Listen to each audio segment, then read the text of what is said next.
네, 반갑습니다. 허브경제TV입니다. 이번 시간에 같이 볼 종목은요, 대한전선입니다. 오늘 대한전선은 어떤 흐름을 보였는지 잠깐 이따 보도록 하겠고, 저희가 또 아시겠지만 하루를 마감하는 허브리핑 영상을 무료로 보내드리고 있습니다.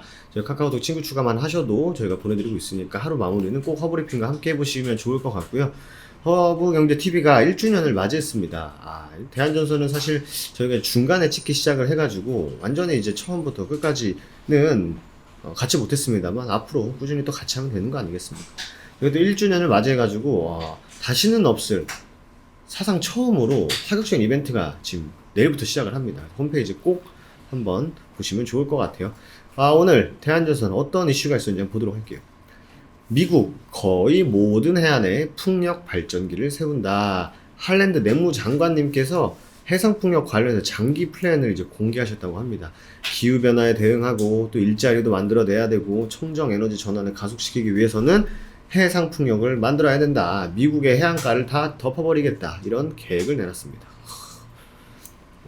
보통 이런 표현 잘 안 쓰는데 해안가를 덮어버리겠다. 이는 어느 정부? 바이든 행정부. 그래서 최근에 이제 대한전선 영상 브리핑 드릴 때마다 말씀드리고 있는 게 과연 인프라 통과 언제 될래? 네.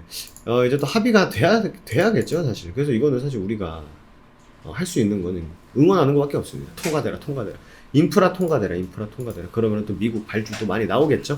그렇기 때문에 매일매일 또 인프라, 사실 이게 또 미국 시장 환경, 주식 시장에 미치는 영향도 굉장히 큽니다. 단순히 그냥 인프라 투자를 통해서 대한전선에 득이 되자라는 것도 물론 중요합니다만, 또 인프라가 풀리게 되면 또 투자가 활발히 일어날 것이고, 그러면 한 번 더 성장주의 흐름. 여기에 또 우리나라는 금리 상승기에는 뭐가 올라갔다? 성장주가 시장을 주도했다.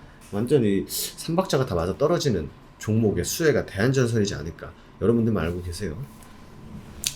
네, 어쨌든 보도록 하겠습니다. 정부는 2025년까지 멕시코만과 메인만, 대서양 중부 연안 노스캐롤라니아, 사우스캐롤라니아, 캘리포니아, 오레곤 등지 바다를 풍력 발전사에 임대할 예정이다 하면서, 어쨌든 근데 사실 이 기사를 디테일하게 보는 것도 물론 중요한데요. 어쨌든 가장 중요한 게 뭐다? 미국 정부가 거의 모든 미국 해안가를 덮을 정도로 많은 해상 풍력 발전기를 설치하는 계획을 세웠다. 이거 한 줄로 끝난 거 아니겠습니까, 사실. 그죠?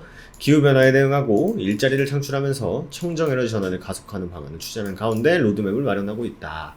하지만 우리나라는 기술과 인력 모두 부족하다. 이것도 제가 계속적으로 이제 문제 제기를 했던 거죠.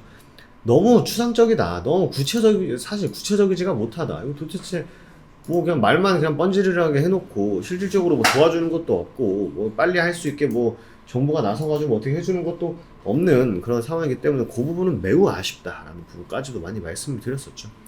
문재인 대통령께서 5대 강국으로 도약하겠다고 선언하고서 8개월이 지났는데 내실은 없다. 지리적 특성 탓에 떨어지는 발전 효율을 기술 개발로 보완해야, 우리나라는 역사적으로 어떤 산업이 성장하고 어떤 산업이 우수해진 거에서는요, 가격 경쟁력 없습니다. 우리나라 내수 좋습니까? 없습니다. 우리나라는 무조건 기술력으로, 소위 말해서 이제 쇼부 보는 그런 국가이기 때문에 언제까지 기업들의 기술력으로 커버해야 됩니까? 좀 많이 도와주기도 해야 되는데 똑같은 얘기 많이 나오잖아요. 실질적으로 이거는 주주라고, 물론 해상풍력 관련주를 갖고 있는 주주니까 더 잘 알 수도 있습니다만, 누가 봐도 해상풍력 업계는 지원이 보이지 않는다는 지적을 누구나 할 수 있는 거다라고 생각이 됩니다. 그리고 또 뭐였죠? 기업들이 나서서 당장 하기가 쉽지가 않다. 왜냐면은 정부에서 도와주지도 않고 내 돈 써야 되고, 또 투자하려면 기존에 하던 거를 좀 줄이면서 새로운 거에 어떻게 보면 트라이 하는 거기 때문에 쉽지 않을 수 있다. 정부의 지원이 제대로 이루어지고 있는지 체감하기 어렵다. 무턱대고 건설에만 집중하기에는 유지하고 운영하는 추가 부담을 해야 된다. 결국 돈과 시간이죠. 아주 그냥 너무나 잘 현 상황을 말씀해 주신 것 같고, 그리고 너무나 나이스한 호재, 이렇게 또 두 가지 기사를 좀 봤습니다. 그래서 오늘 좀 지수도 좀 괜찮았고, 약간 좀 분위기도 좋았는데 쉽지 않았던, 오늘은 사실 많이 밀렸었던 코스닥 위주로 종목들이 올라가다 보니까 코스피는 약간 좀 분위기만 탔다 정도로 보는 게 맞지 않나 생각이 됩니다. 하지만 가격 구간을 놓고 봤을 때는 괜찮다. 그죠? 괜찮았다. 그죠? 이렇게 이제는 뭐 2,600원 타고 3,000원 타는 거 보면 되지 않을까 생각이 됩니다. 잊지 마세요. 금리 상승기에는 성장주였다. 그리고 인프라 통과되고 추가적으로 투자 들어오고 하면은 충분히 수혜를 받아볼 수 있다라는 부분 충분히 우리는 인지하고 있고 기대해 볼 만하다라는 부분까지 말씀을 드리도록 하겠습니다. 마지막으로 제가 서두에 말씀드렸던 허브그레이팀 1주년 기념 이벤트 반쪽 이벤트 저희가 한 달 반 만에 하는 이벤트입니다. 도대체 한 달 반 만에 이벤트 하는 회사가 어딨나 싶소만. 어쨌든 내일부터 진행을 하는데요. 최근 장도 어려웠고 많은 분들이 또 종목에 허우적거리고 계신 분들이 꽤나 있다 보니까 저희가 또 6개월짜리 이벤트도 진행하고 원래 1년짜리 이벤트는 진행하고 있습니다만 1년짜리는 원래 하고 있습니다만 6개월을 추가했습니다. 그래서 선택지를 좀 넓혀 드렸으니까 여러분들 이번 이벤트 일주일밖에 안 합니다. 이번 이벤트는 꼭 한번 잡아보시면 좋겠다라는 말씀 드리도록 하겠습니다. 오늘 하루도 고생 많으셨고요. 전 또 내일 이 시간에 인사드리도록 하겠습니다. 감사합니다.